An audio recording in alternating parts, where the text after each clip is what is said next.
seat. That sense he's already picking out curtain patterns for number 10. That's not what Britain needs. Power must be earned, not inherited. What Britain needs now is absolute honesty about the situation we're in and big, bold ideas to set us right. Quite simply, we need a government that listens, understands, and acts. And you know what? The Liberal Democrats can be, will be that government. We are the party with the ideas that can get Britain out of this mess, because we understand there are no mistakes made by government that cannot be set right by the British people, if only they are given the chance.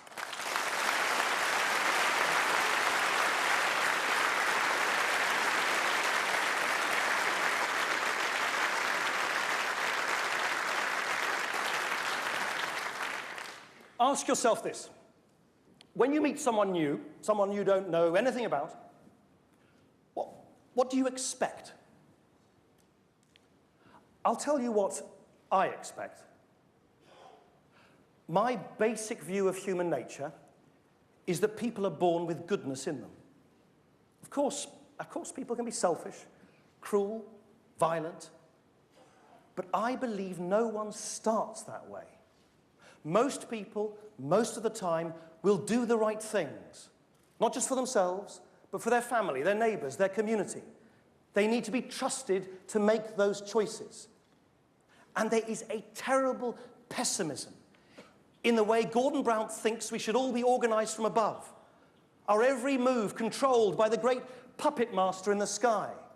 And there's pessimism too, from David Cameron when he says that if you're overweight, vulnerable or poor, you're on your own.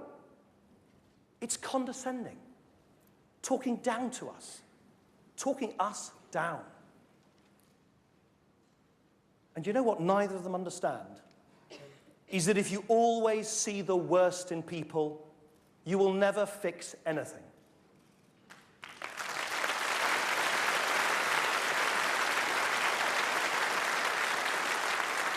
There are huge challenges: protecting the planet, an aging population, keeping our economy competitive as globalization shifts the power centers of the world. Everything we know from the last 50 years will change in the next 5. And these are challenges that could overwhelm us if we do not harness our potential. And it's liberalism, optimistic liberalism, that will find the best in Britain.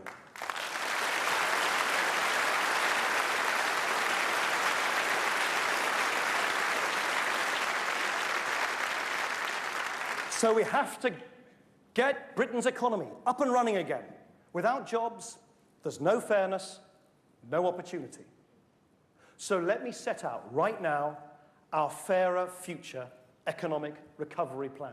4 steps to a better economic future.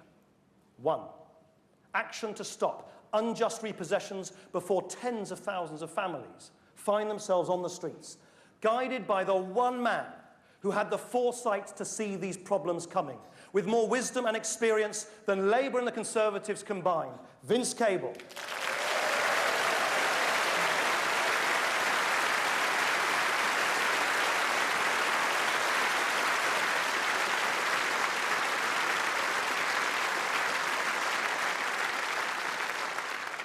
2, the freewheeling, bonus-driven short-termism of the city must come to an end.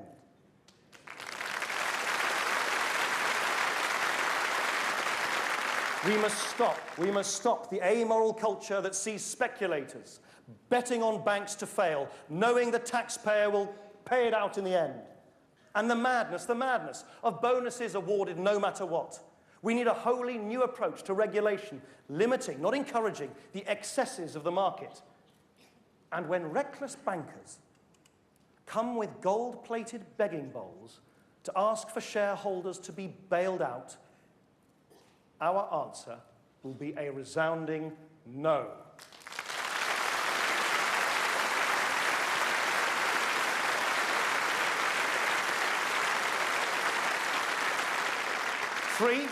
3, we will put in place the building blocks for future economic stability. Interest rates that take house price changes into account, and independent monitoring of our fiscal rules.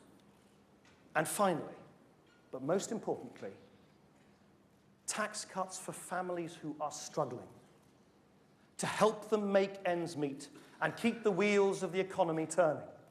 The money must go direct to people on low and middle incomes. The very wealthy, the super rich, should be paying more, not less. I will never support the Tory idea that you cut taxes for millionaires and the benefits somehow trickle down. That's not what struggling families need.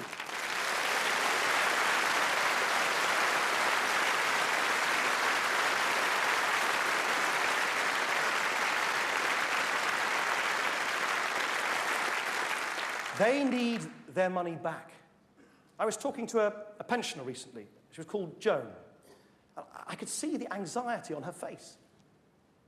She was one of the million people who lost out from the 10p tax rate even after the so-called compensation package, struggling to pay every bill that comes through the door, worrying about getting through the winter. Now, if you were Joan, what would you want? Your money spent on a management consultant's advice on a government IT project that will never work, or your money handed back to you? Now, Liberal Democrats have called for tax rises in the past, when what Britain needed most of all was more investment in our public services. We were right to do so. But what hard-up families need most of all today is food on the table, petrol in the car, and warmth in their homes. And here's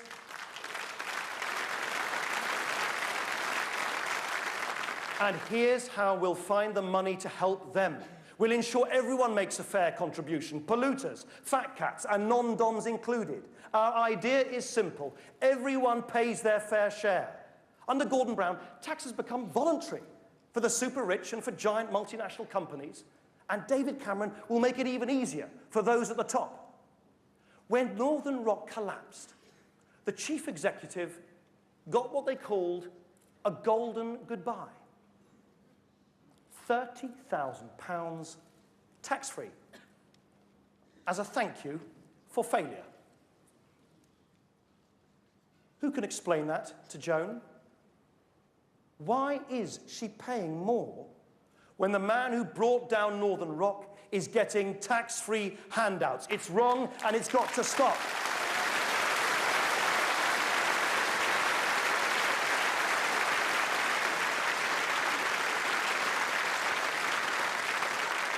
Now, raising taxes at the top will go a long way to cutting them at the bottom. But we need to do more. And this week, we pledge together to deepen our fair tax cuts, to make them fairer still. And that means doing most for those who have the least. It means making sure the richest pay more, and so aiming to make 9 out of 10 taxpayers better off.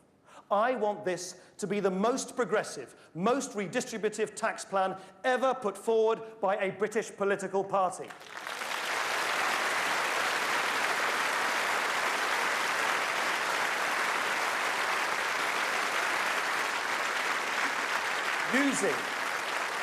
Using just a little of the money the government wastes every day to help people in their everyday lives.